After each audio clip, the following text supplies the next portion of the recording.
আচ্ছা, বাঙালি হয়ে যদি মাছই না ভালোবাসা যায়, তাহলে আর কিসের বাঙালি হওয়া? আমি হলাম সেই বাঙালি যে মাছের জন্য পোকা। বলতে গেলে প্রতিদিনের খাবারের সময় একটু যদি মাছ না থাকে তাহলে মনটাই যেন খারাপ হয়ে যায়।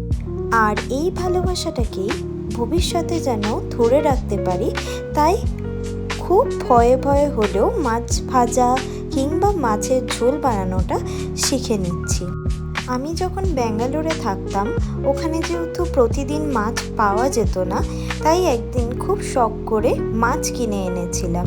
কিন্তু সেই মাছ ভাজতে গিয়ে আমি যেহেতু জানতাম না যে তেল খুব গরম হলে তারপরেই মাছ দিতে হয়, এত পদ্ধতি যেহেতু জানতাম না, আমার সমস্ত মাছ একদম ভেঙে চুরমাচুর হয়ে গেছিলো।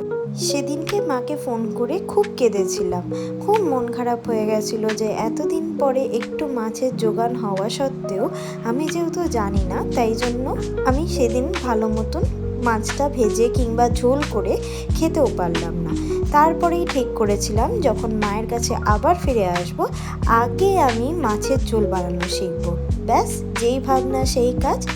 আমিও আজকে শিখে গেলাম দই কাতলা বানানো। খুব সহজ রেসিপিতে বানিয়ে ফেলেছিলাম এই সুস্বাদু দই কাতলা। ভিডিওটা ভালো লাগলে একটা লাইক আর কমেন্ট আর শেয়ার করে দেবে। টাটা।